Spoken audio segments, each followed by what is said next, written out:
దేవుని పరిశుద్ధ నామమునకు మహిమ కలుగును గాక. క్రీస్తునందు ప్రియమైన దేవుని బిడ్డలారా, ఈ సమయం ముందు ప్రార్థనా కూటానికి కూడా వచ్చాం. మీ అందరినీ ప్రేమతో ఆహ్వానిస్తూ నా హృదయపూర్వక వందనాలు తెలియజేస్తున్నాను. ప్రియమైన దేవుని సంగమా, ఇంతవరకు మనము పాటల ద్వారా ప్రభు నామాన్ని స్తుతించి కీర్తించి కనపరిచున్నాము. కొద్ది నిమిషాలు ఈ సమయంలో పరిశుద్ధ వాక్యాన్ని మనము ధ్యానం చేసుకుందాం. ఉదయకాలం ముందు సబ్బాతు ఆరాధనలో వాక్య పరిచయ నిమిత్తమై సంఖ్యాకాండము పరిశుద్ధ లేఖనాలు ఉన్న వాళ్ళు అందరూ తెరిచి చదవాల్సిందిగా మనం చేస్తున్నాను. సంఖ్యాకాండము 35వ అధ్యాయము. సంఖ్యాకాండము 35వ అధ్యాయము.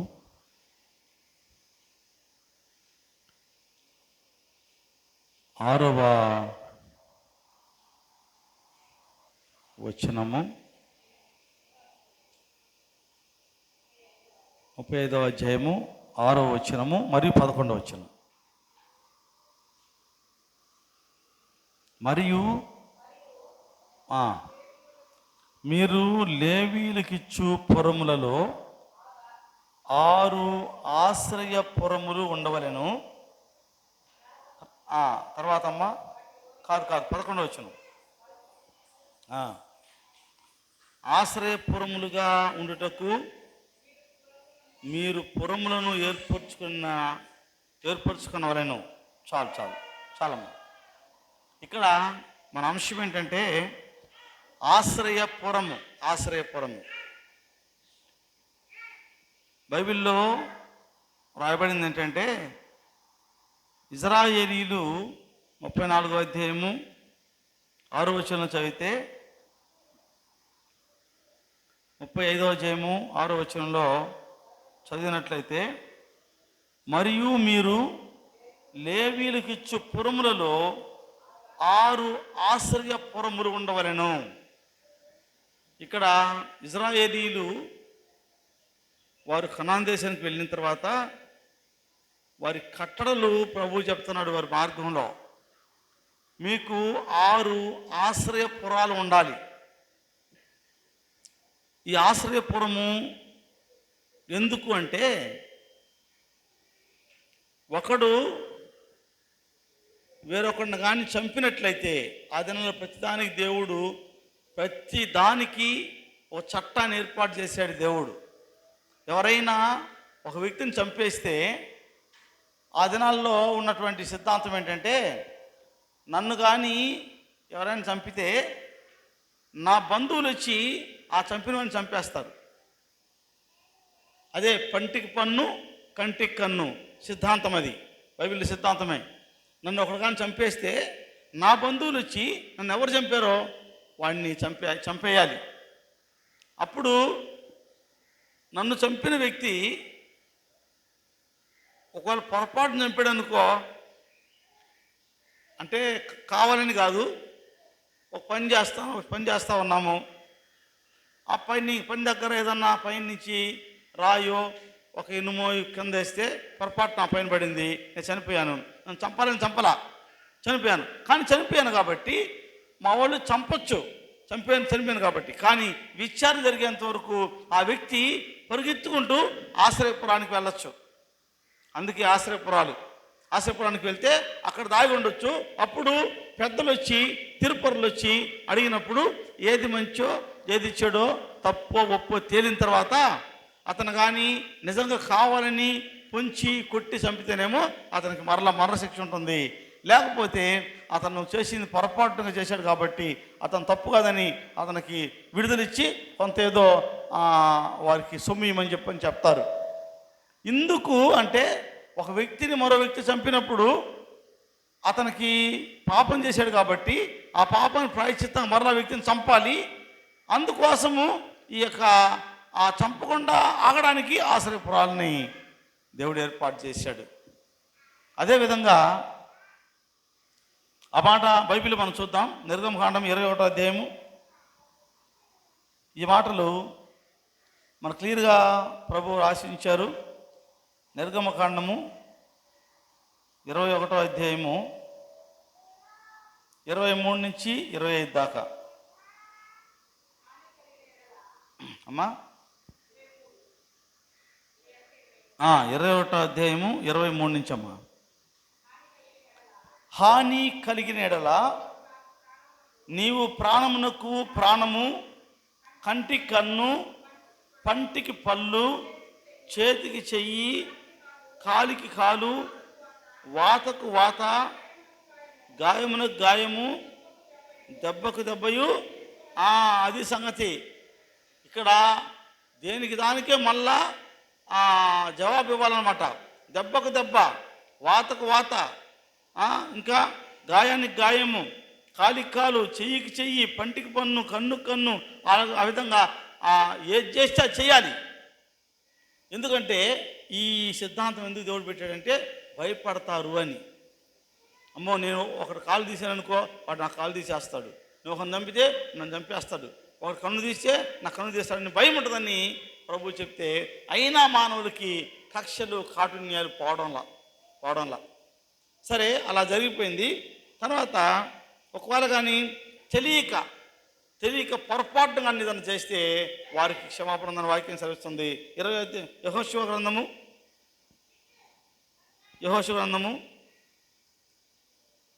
20వ అధ్యాయము. యెహోషువ 20వ అధ్యాయము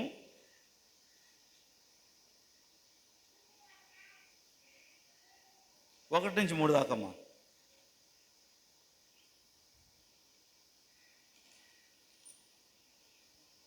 యెహోషువ గ్రంథము 20వ అధ్యాయము 1 నుంచి 3 వచనాలు. 193వ పేజీ పాత నిబంధనలో 21 నుంచి 3 వచనాలు. మరియు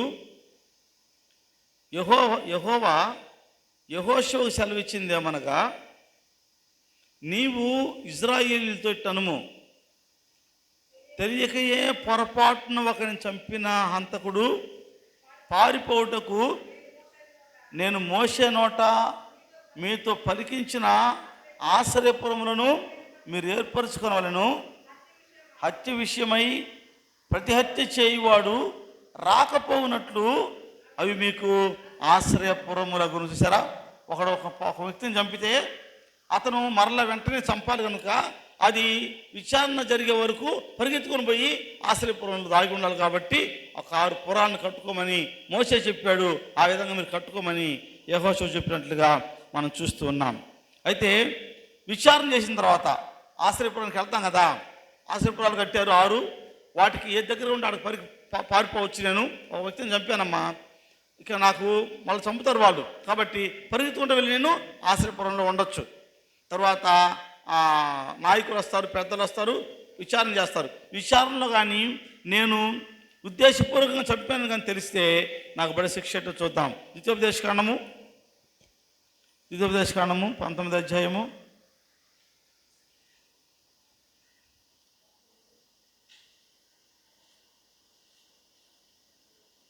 19వ అధ్యాయము 12-13 వచనాలు.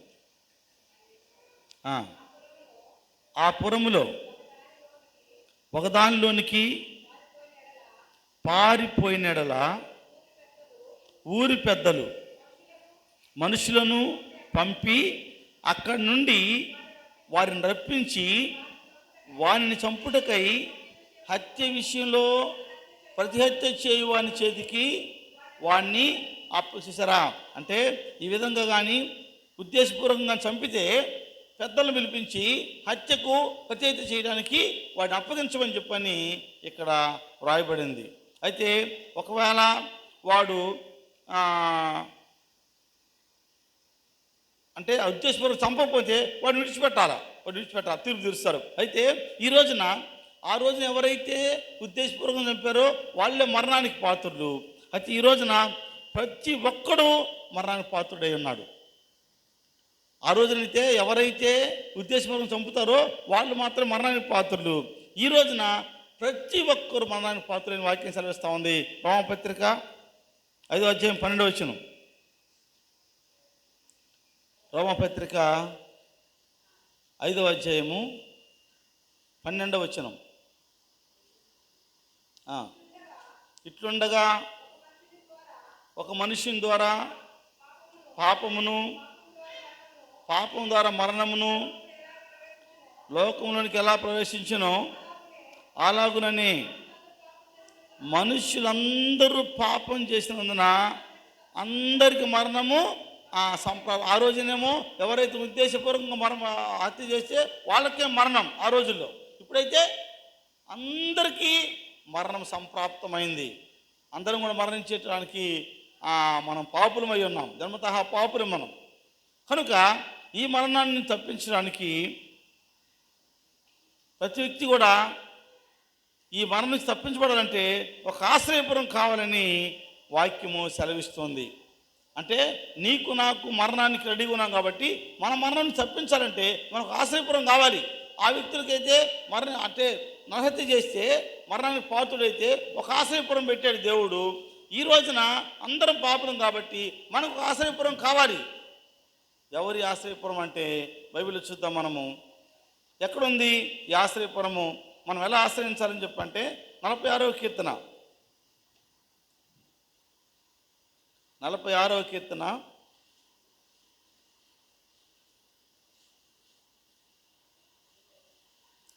7వ వచనం.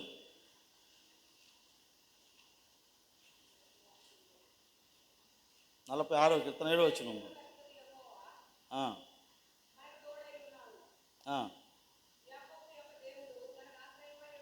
అమ్మా 46వ కీర్తన 7వ వచనం అమ్మా. ఓకే. సైన్యములకు అధిపతి యెహోవా మనకు తోడై ఉన్నాడు, యాకోబు యొక్క దేవుడు మనకు ఆశ్రయమై ఉన్నాడు. ఈయన మనకు ఆశ్రయం ఎవరు? దేవుడే మనకు ఆశ్రయము.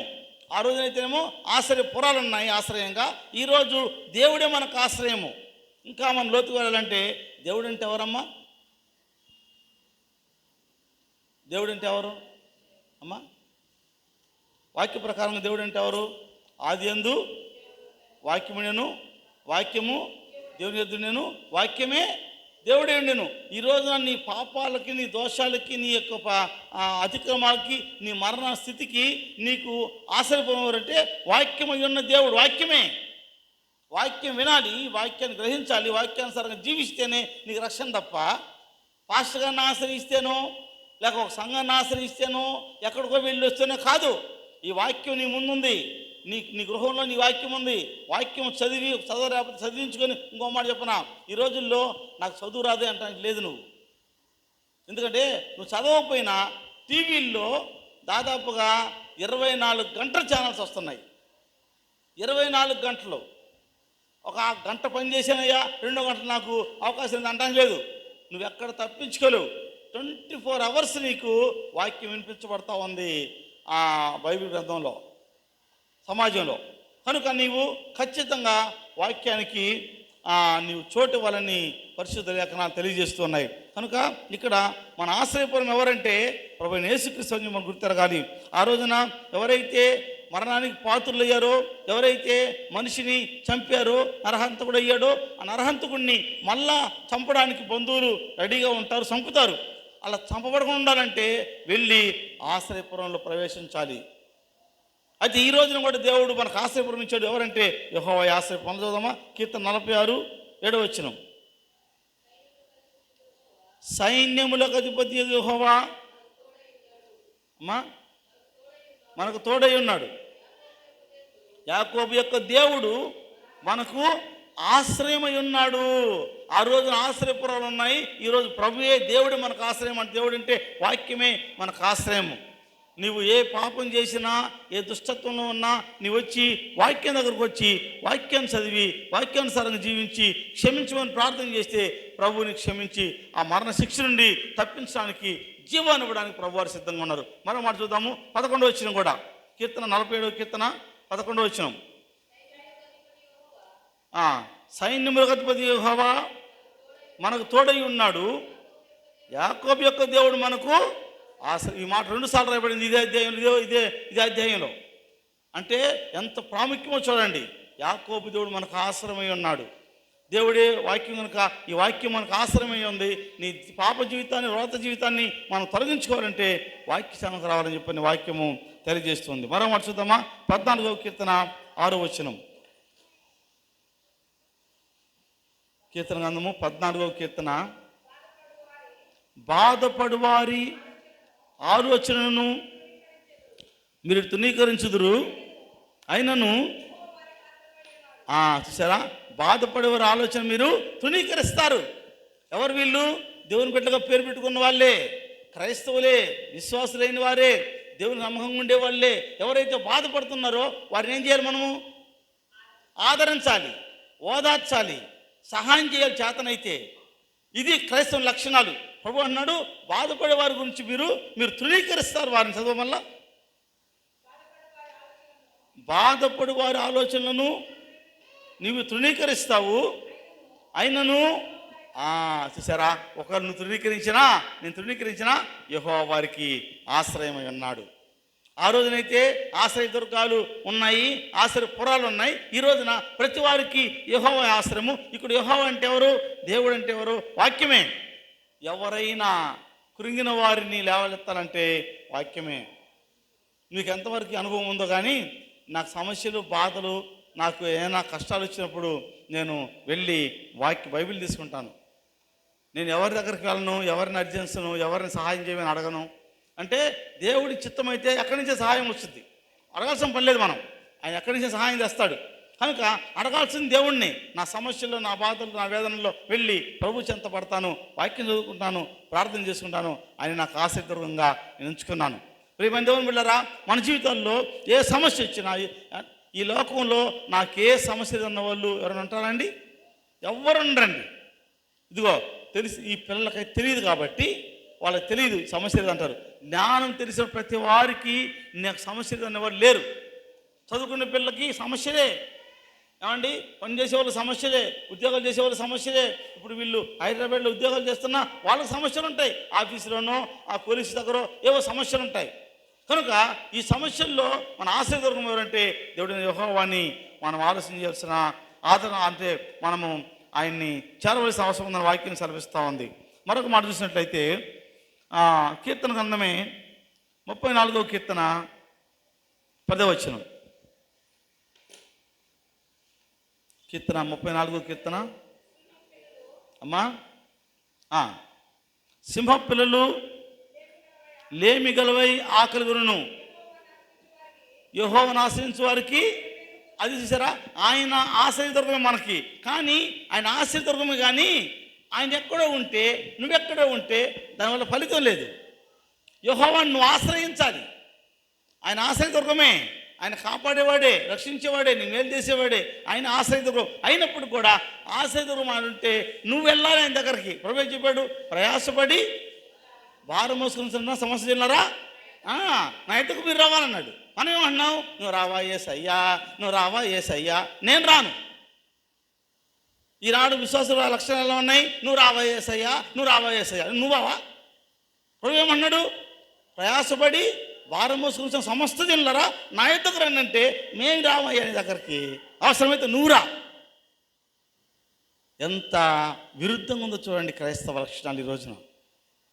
ప్రభు రావటం కాదండి, నువ్వు ప్రభు దగ్గర రావాలి. మన జీవితాలు ప్రభు దగ్గర మనం చేరాలి. అంటే ప్రభు దగ్గర కంటే మందిరం రావడం కాదు, కూటాలు పోవడం కాదు. జీవితంలో మన జీవితం ప్రభుకి సమర్పించాలి. మన క్రియ, మన తలంపు, ఆలోచన, నడవడిక, మన యొక్క సమస్త జీవిత విధానాన్ని ప్రభువుకు సమర్పించాలి. ఆయన మన మార్గదర్శిగా ఉండాలి. ఆయన మార్గం నడిచేవారంగా ఉండాలి. అప్పుడు మన మార్గం ఆయనకు అప్పగించాలి. మనసమ్మా, సింహపిల్లలు లేమి గలవై ఆకలి గురించి ఈ మాట గమనించండి. అడవిలో సింహాన్ని మించిన మృగం ఏమైనా ఉందా? దానికి ఒక పేరుంది. ఏం పేరు? మృగరాజు. మృగాల మొత్తానికి రాజు సింహం. దాన్ని జయించేది ఏది? అడవిలో దేన్ని అది చంపుకొని తినగలదు, కానీ దాని జోలికి ఏవి రావు. అటువంటి బలము గల సింహం కూడా దాని పిల్లలు ఆకలి కొంటాయట. అంటే సింహము అన్నిటిని జయించగలదు, దేనిని చంపగలదు, దేనిని తినగలదు. అంత అధికారం ఉన్న సింహము తన పిల్లలు ఆకలిగా ఉంటాయి, తేలేదు, ఆహారం తేలేదు తన పిల్లలకి. ఇంత శక్తి సామర్థ్యం ఉన్న, అంత చాతుర్యం ఉన్న తేలేదు. కానీ యెహోవాను ఆశ్రయించే వారికి ఏ మేలు కొదువై ఉండదండి. అయితే గమనించండి, దేవుడు కష్టాలు రాకుండా చేస్తాడా? మేలుతోనే నింపుతాడా? కీడు రాకుండా చేస్తాడా? లేదండి. వచ్చేది కీడు, శోధనలు, బాధలు, కష్టాలు ఇవి వస్తాయి. మాట చెప్పనా, 2 పార్టీలు ఉన్నాయనుకోండి, 2 పార్టీలు, ఎక్స్ పార్టీ, వై పార్టీ అనుకుందాం. ఇప్పుడు నేను వై పార్టీలో ఉన్నాను. ఎక్స్ పార్టీ వాళ్ళు ఏం చేస్తారు? వై పార్టీ వాళ్ళకి వ్యతిరేకంగా ఏదో కీడు చేయాలని చూస్తారు. ఈ వై పార్టీ వాళ్ళు ఏం చేస్తారు? ఎక్స్ పార్టీ వాళ్ళకి కీడు చేయాలని చూస్తారు. ఇప్పుడు దేవుడు సాతాను ఇద్దరు ఉన్నారు, వాళ్ళిద్దరు 2 పార్టీ అనుకుందాము. ఇప్పుడు దేవుని పక్షం ఉన్న వాళ్ళకి విరోధి ఎవరు? సాతానుడు. మరి ఇతనికి అమ్ముకుంటాడా? గబ్బుకోడు. దేవుడైతే ఎవరిని కష్టాలు పెట్టాడు, కానీ మనకి వ్యతిరేకమైన ఎక్స్ పార్టీ మాత్రము, సాతాను మాత్రము కష్టాలు, నిందలు, బాధలు, శ్రమలు రావడానికి చూస్తూ ఉంటాడు. అలాంటప్పుడు మనకి ఎప్పుడు నిందలే, బాధలే, శ్రమలే, కష్టాలే, ఇరుకులే, ఇబ్బందులే, వేదనలే వస్తూ ఉంటాయి. నీతిమంతుల కలుగు ఆపదలు అనేకములు, వాటన్నిటి నుండి యెహోవా వారిని విడిపించను. ఒకటి కాదు నీతిమంతుల ఆపదలు. నీతిమంతులుగా ఉంటే వచ్చేదమ్మా ఆపదలు, కష్టాలు. ఈనాడు సేవకులు ఏం చెప్తున్నారు? నీ కష్టాలు రావు, నీకు ఆశీర్వాదాలే, నీకు ఇబ్బందులు రావు. ఎవరు చెప్పారండి? దేవుని బిడ్డలకు వచ్చేది కష్టాలు, నిందలు, హింసలు, అవమానాలు, దూషణలు ఇవి వస్తాయి దేవుని బిడ్డలకి. అయితే వాటన్నిటి నుంచి ఆయన విడిపిస్తాడు. ఒకటి కాదు, అన్నిటి నుండి ఎన్ని ఉన్నా సరే. ఒక ఉదాహరణ చూస్తే మనకి షడ్రక్, మేషక్, అబేద్నెగో అనే 3 ఉన్నారు. రాజు ఆ టైంలో ఒక విగ్రహాన్ని స్థాపించాడు నెబుకద్నెజరు. దానికి నమస్కారం చేయమన్నాడు. వీళ్ళు ముగ్గురికి తెలుసు విగ్రహారాధన చేయకూడదని.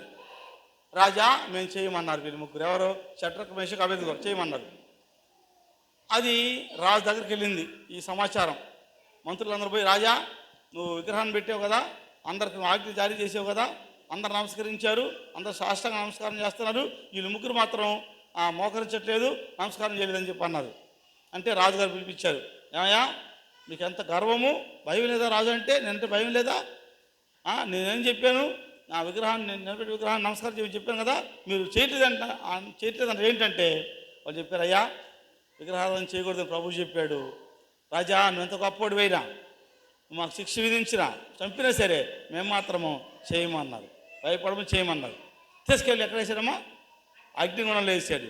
వాళ్ళకి ఏమైందమ్మా? అగ్నివాసనంటకుండా అబేద్నెగోలుతో నుండిన దేవా. అగ్నివాసన కూడా ఖాళీ సంగతి పక్కన పెడదాం. రేపు రాబోయే చలికాలంలో మనము ఉదయాన్నే చలి వంటేసుకున్నాం కదా, మీరు గమనించండి. ఆ చలిమంట దగ్గర చెయ్యి అలా పెట్టండి, మళ్ళీ ఇలా మూని తీసుకోండి. ఏమొచ్చింది వాసన? ఏం వాసన అంటే దాన్ని ఏమంటారు? పొగవాసన వచ్చింది. అయితే ఆ పొగవాసన కూడా రాళ్ళ వీళ్ళకి. రాత్రంతా ఫుల్ నైట్ వాళ్ళు దగదగ మండే అగ్నిలో ఉన్న గుండాన్ని 7 చేశాడు రాజు. అంత కోపంగా చేసి అగ్ని పెంచేసి లోపల పడేస్తే రాత్రంతా తిరుగుతున్నారు వారు అగ్నిలో.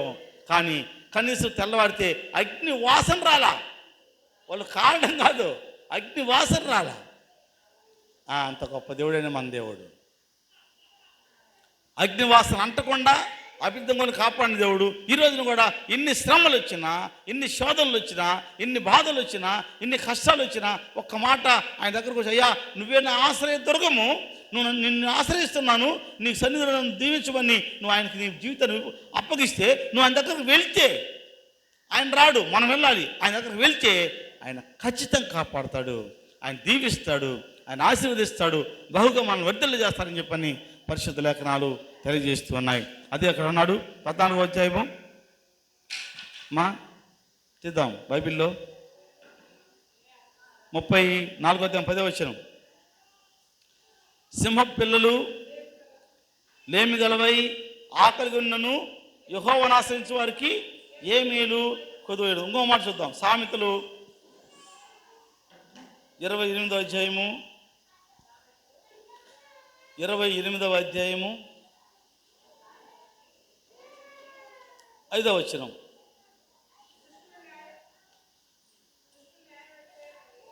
దుష్టులు న్యాయం ఎట్టిదైనది గ్రహింపరు, యెహోవాను ఆశ్రయించువారు సమస్తము గ్రహిస్తారు.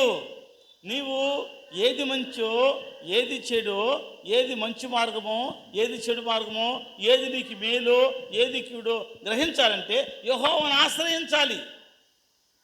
మనం ఎప్పుడు గ్రహిస్తామంటే చాలా పనులు చేస్తూ ఉంటాము. కొంతమందికి ఆ సమాజంలో ఆ పనులు నచ్చవు.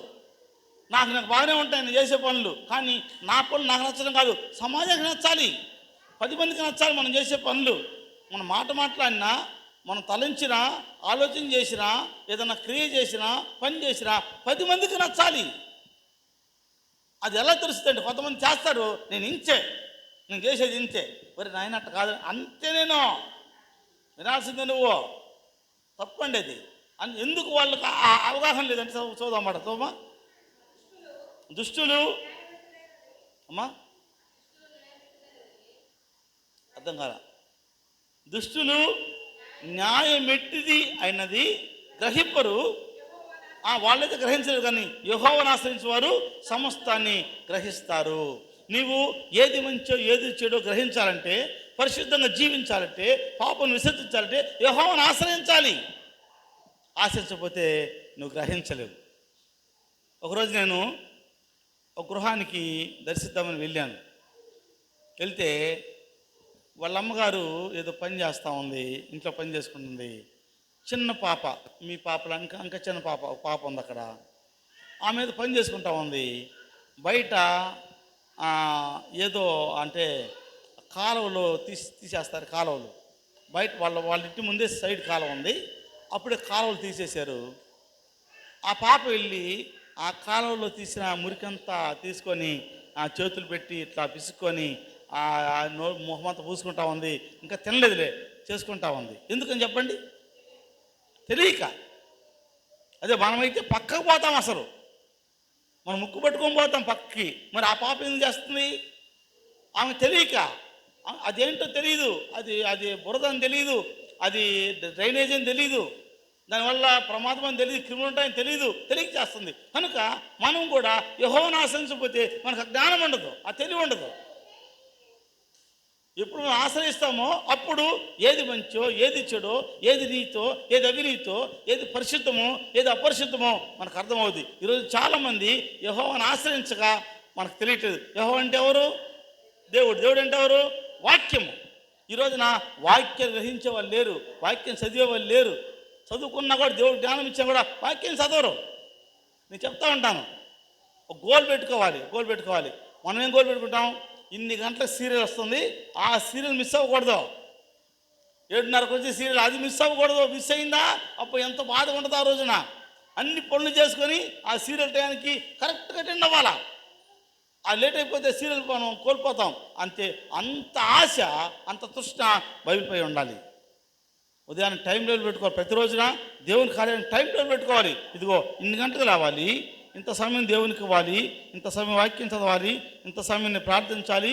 ఇది టైం టేబుల్ పెట్టుకోవాలి. ఎన్ని పనులున్నా దేవునికి ప్రాధాన్యత ఇవ్వాలి. నువ్వు ఇవ్వలేకపోయావనుకో అపవాది నిన్ను ఆవరిస్తాడు. నువ్వు దేవుని సమయాన్ని ఇవ్వలేకపోతే అపవాది ఆవరిస్తాడు. అపవాది ఆవరించిన తర్వాత నువ్వేమి చేయలేవు. ఎందుకంటే అపవాది చాలా గొప్పవాడు మనకంటే.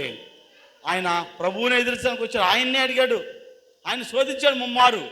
మనం ఎంత ఆఫ్టర్ ఆల్ అపవాది దగ్గర. కాబట్టి చాలా జాగ్రత్త ఉండాలని చెప్పని వాక్యం సెలవిస్తూ ఉంది. మన చదువుదామా, 28వ 5వ వచనం. దుష్టులు న్యాయం ఎట్టిదైనది గ్రహింపరు, యెహోవాను ఆశ్రయించువారు సమస్తమును గ్రహిస్తారు. మనం ఈ రోజున ఎందుకు నీతి మార్గంలో జీవించలేకపోతున్నామంటే, ఎందుకు పరిశుద్ధంగా ఉండలేకపోతున్నామంటే, ఎందుకు దేవునికి ప్రాధాన్యత ఇవ్వలేకపోతున్నామంటే, మనము ఆయన ఆశ్రయించిన కారణం చేత, వాక్య చదవని కారణం చేత. ఇంకో మాట చెప్పనా, మన మధ్య ఒక గృహంలో గృహకుడికి ఏర్పాటు చేసుకుంటే నేను కూడా అక్కడికి వెళ్ళాను. అది జ్ఞాపకార్థ కోడిక. నేను కూడా వెళ్ళాను. ఫస్ట్ నాకు మెసేజ్ ఇచ్చారు, సరే నాకు 15 నిమిషాల సమయం ఇచ్చారు. 15 నిమిషాల్లో నాకు ఇచ్చే సమయంలో కొంత సమయం నేను వాక్యాన్ని క్షుణ్ణంగా రెఫరెన్స్ ఇచ్చి చూపించి చదివించి దాన్ని కంప్లీట్ చేశాను. నా తర్వాత ఇద్దరు సేవకులు తీసుకున్నారు. ఏందేందో మాట్లాడారు. అది ఆయన పేరు పెట్టి పిలిచి ఆయన పైన సెటైర్ వేసాడు. ఆమె పేరు పెట్టి పిలిచి ఆమె పైన సెటైర్ వేసాడు. ఆమె నాకు తెలుసు అన్నట్టుగా చెప్పాడు. ఏం గురించి తెచ్చి చెప్పాడు, చెప్పాడు ఆమెను అన్నాడు. ఇంకొక ఆయన లేచాడు, ఆయన్ని విమర్శించాడు, నన్ను విమర్శించాడు, ఇంకొక ఆయన విమర్శించాడు, కుటుంబాలను విమర్శించాడు, ఆమె అన్నాడు. అసలు నువ్వేం చేస్తున్నావు అంటే జనాలకు ఇంకొక చెప్పనా, వాళ్ళు చిన్న సేవకులు కాదు అమ్మ, వాళ్ళు బిషప్పులు, పేరు గంచిన సేవకులు, ఓ మందిరాలు, ఓ సౌండ్ సిస్టాలు. గమనించండి, వాక్యం దేవుడై ఉన్నాడు. ఈరోజు సంఘాల్లో వాక్యం లేదు. జనాలకు వాక్యం అవసరం లేదు కూడా లేదు. జనానికి వాక్యం కూడా అవసరం లేదు. జనానికి ఏం కావాలమ్మా? స్వస్థతలు కావాలి, ఇంకా దీవెనలు కావాలి, ఇంకా ఆశీర్వాదాలు కావాలి. ఎట్లా వస్తాయమ్మాయి? ఎవరు ఇవ్వాలి? నేను ఇస్తానా? నాకే గతి లేదు, మీకు తెచ్చాను నేనే కాదు, ఏ సేవకుడైనా సరే ఎవడి ద్వారా రావు. ఇచ్చి ఆయన ఒక ఆయన ఉన్నాడు, ఆయన ఆశ్రయ దుర్గము, ఆయన ఆశ్రయించాలి, ఆయన ఆశ్రయపురము, ఆయన మనకు అండ దండ అన్ని విధాల యోగ్యుడైన వాడు ఆయన ఆశ్రయించాలి. ఆయనే వాక్యము. ఈరోజు ఆయన అంటే చాలామంది సంవత్సరం అంతా పనిచేసేది గుణదల పోతారు, నెల్లూరు సైడ్ అయితే వేలంగిని పోతారు, నాగపట్నం పోతారు, రామాయపట్నం పోతారు. ఎందుకు? ఆ గుళ్ళు విజయవాడ వెళ్ళి సాగర్కి వెళ్ళి ఆ గుళ్ళల్లో. అది కాదండి దేవుడు అంటే. గుళ్ళల్లో లేడు. గుడి గోడలలో లేడు దేవుడు, గుండె గుడిలో ఉన్నాడు చూడు. బడి బండలలో లేడు దేవుడు, బ్రతుకు బడిలో ఉన్నాడు చూడు.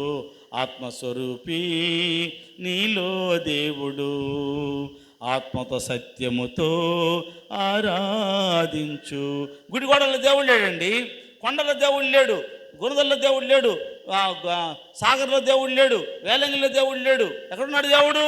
నీ బ్రతుకులో ఉన్నాడు దేవుడు, నీ గుండెల్లో ఉన్నాడు, నీ మనసులో ఉన్నాడు దేవుడు, గుండె గుడిలో ఉన్నాడు దేవుడు చూడని చెప్పి పాట రాశాడు భక్తులు. కనుక ఈ రోజున దాన్ని మర్చిపోయారు. దేవుడు అంటే ఎక్కడికి వెళ్తున్నారు? జీవితాలు మార్పు లేదు. ఎక్కడికి వెళ్ళినా జీవితం మారకుండా లోకమంతా తిరిగి వచ్చిన వ్యర్థమే. నువ్వు ఎక్కడికి వెళ్ళొద్దు. ప్రభువే చెప్పాడు, నీ గదిలోనికి వెళ్ళి నీ తలుపు వేసుకొని రహస్యం తండ్రికి ప్రార్థన చేయమన్నాడు. నీ గదిలోకి వెళ్ళి ప్రార్థన చేయాలంటే ఈరోజు మనం ఏం చేస్తున్నాం? గుంపులోకి పోవాలి. ఈయన ఎక్కడ అరుస్తాడు పాస్టర్ గారు, ఈయన అరితే కింద అందరు వారి కింద. ఎక్కడుందండి బైబిల్లో? ఎక్కడుంది బైబిల్లో? ఇవన్నీ బైబిల్ వ్యతిరేకమైన జీవితాలు ఇవి. వాటికి ఆకర్షింపడుతున్నారు ప్రజలు వాక్యాన్ని విరుద్ధంగా చేసే సేవకుడికి ఆకర్షింపడుతున్నారు. బైబిల్ ఏం చెప్తుందంటే, నీవు ఏదైనా పాపం చేసినా తప్పు చేసినా నీ గదిలోకి వెళ్ళాలి, నీ గదిలో మోకరించి రహస్యంగా తండ్రికి ప్రార్థన చేయాలి. ఆయన రహస్యం తండ్రి దాన్ని విని నీకు ఫలితం ఇస్తాడు. ఈరోజు మనం ఏం చేస్తున్నాం? బయటికి వెళ్ళిపోయి పాస్టర్ గారు రాలే కేకలు అంటే కేకలేస్తున్నారు, అల్లరి చేస్తున్నారు. బయట వాళ్ళకి అవిశ్వాసం చూస్తే ఏందిరా నాయన వీళ్ళ అల్లరి అనే స్థాయికి వచ్చింది క్రైస్తవ్యం. బైబిల్ ఉందన్నమాట, బైబిల్ ఆ మాట ఉంది. ఎవరైనా క్రీస్తు వాడు విశ్వాసి కాని వాడు చూస్తే ఏమంటారు బైబిల్లో? చదవమాట ఆ మాట చెప్పి ముగిస్తా. కొరింథీ పత్రిక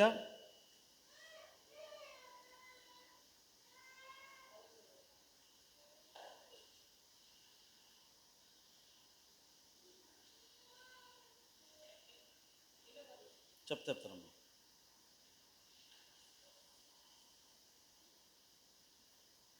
1 కొరింథీ 16 అనుకుంటాను.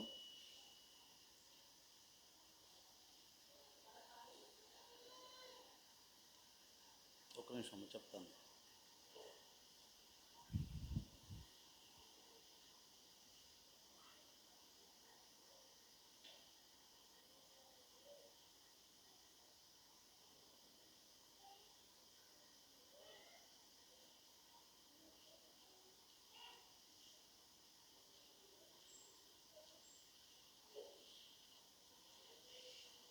చేయమ్మా 1 కొరింథీ 14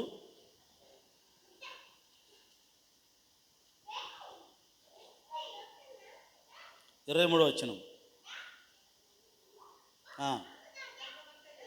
సంఘమంతయు ఏకంగా కూడి అందరూ భాషలతో మాట్లాడుచుండగా ఉపదేశం పొందని వారైనను అవిశ్వాసులైనను లోపలికి వచ్చినట్లా వీరు వెర్రి మాట్లాడుతున్నారని అనుకుందరు కదా. చూసారా, సంఘమంతా కలిసి భాష ఓ లపలపల కొడుకున్నారు అనుకో.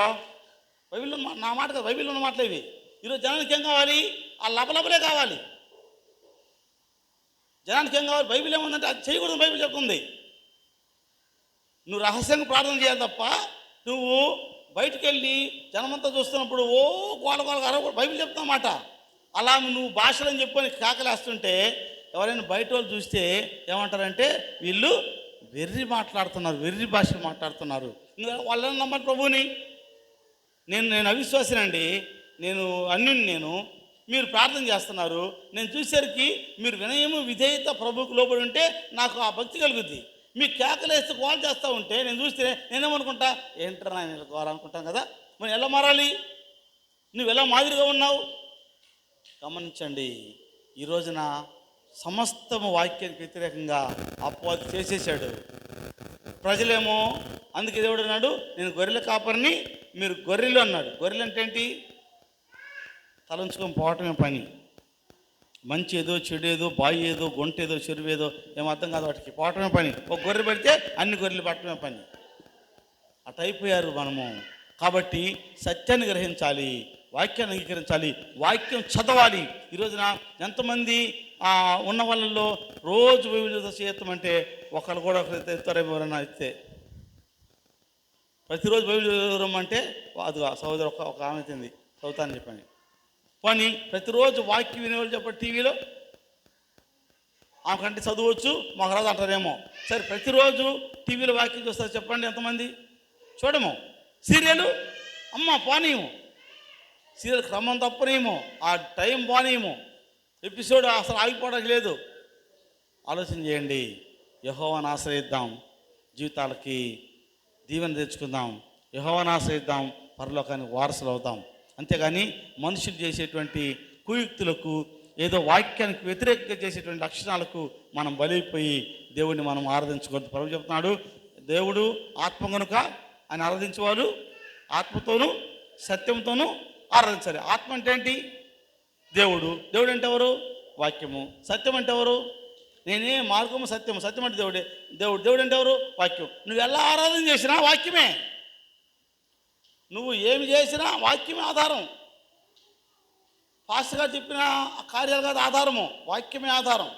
వాక్యం చదవాలి, వాక్యానుసారంగా జీవించాలి. అప్పుడే ఆశ్చర్యపరమైన క్రీస్తుని మనం స్వీకరించే వాళ్ళం అవుతాము. ఈ ఆశ్చర్యపరమైన క్రీస్తు తన వాక్యమైన లేఖనాల ద్వారా మనతో మాట్లాడి మన జీవితాలు చక్కదిద్దడానికి ఆయన సిద్ధంగా ఉన్నాడు.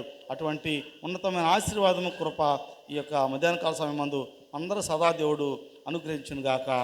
ఆమేన్. తల వంచండి, చిన్న ప్రార్థన చేద్దాం. పరిశుద్ధుడైన మా తండ్రి, మీ పరిశుద్ధ నామానికి స్తోత్రాలు చెల్లిస్తున్నాం ప్రభా. మధ్యాహ్నకాల సమయం మందు సబ్బాతు ఆరాధనలో ప్రభా మేము పాల్గొని మీ నామాన్ని స్తుతించాము, కీర్తించాము, కనపరిచాము.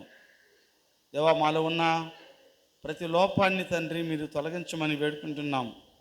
అన్నాడు తండ్రి, ఎవరైతే నరహంతకులైపోయి అయ్యా మరణానికి వారసులయ్యారో, మరణానికి ప్రభా వారు తండ్రి తీర్పు తీర్చబడ్డారో, వారు ఆశ్రయపురానికి వెళ్ళవలసిన వారై ఉన్నారు తండ్రి. అయ్యా, తీర్పులో ఇతను మరణానికి పాత్రుడంటే పెద్దలు కలిసి అతను చంపేయాలని పరిశుద్ధ లేఖనం ద్వారా మీరు ఆనాటి చరిత్ర తెలియజేశారు. ఈరోజు ప్రభు ఎవరు పాపులంటే ఏ భేదము లేదు, అందరూ పాపం చేసి దేవుడు అనుగురించి మహిమను పొందలేకపోతున్నారు. ఇంకా తండ్రి అందరూ కూడా పాపులమై ఉన్నాం తండ్రి. కనుక మేము మరణానికి పాత్రులమై ఉన్నాము. మా మరణం నుంచి తప్పించబడాలంటే మేము అయ్యా ఆశ్రయిత మిమ్మల్ని ఆశ్రయించాలి. మీరు అనగా వాక్యం తండ్రి. ఈ రోజున వాక్యాన్ని ఆశ్రయించేవారు లేరు ప్రభా. వాక్యాన్ని చూపించేవారు కూడా లేరు నాయన. సొంత కార్యాలు ఏవో వారి స్వలాభాలకు బోధించే సేవకులు, వారి యొక్క ఇష్టానికి, వారి యొక్క ఆపేక్షకు గురైపోయే విశ్వాసులు. అంతే తప్ప వాక్యం ఏమయ్యిందో, వాక్యం ఏం బోధిస్తుందో, వాక్యానికి చోటిద్దాము, వాక్యానుసారంగా జీవిద్దాం అనేటువంటి క్రైస్తవ జీవితాలు కరువైపోయాయి తండ్రి. అటువంటి జీవితాలు మేము వండుకుండగా ప్రభా వాక్యాన్ని వినేవారంగా, వాక్యాన్ని అంగీకరించిన వారంగా, వాక్యానుసారంగా జీవించే వారంగా, వాక్య వెలుగులో మా జీవితాలు చక్కదిద్దుకునే వారంగా, ఆశ్చర్యకరమైన మిమ్మును మీ వాక్యాన్ని మేము అంగీకరించి అలాగ మా జీవితాలు మీకు మాదిరికరంగా మార్చుకొని పరలోకాన్ని వారసులమయ్యే భాగ్యం దయచేయమని చేరిన బిడ్డలందరూ దీవించండి ప్రభా. మా సంఘాన్ని బలపరచండి, అభివృద్ధిపరచండి. మీరు ఆకలి సిద్ధపడే భాగ్యము మా అందరికి దయచేయమని మీకే ఘనత, మహిమ, ప్రభావంలో ఆరోపించుకొంచు యేసుక్రీస్తు వారి పరిశుద్ధ నామమున ప్రార్థించి మిక్కిలి వినయంతో అడిగి వేడుకుంటున్నాం పరమ తండ్రి. ఆమెన్.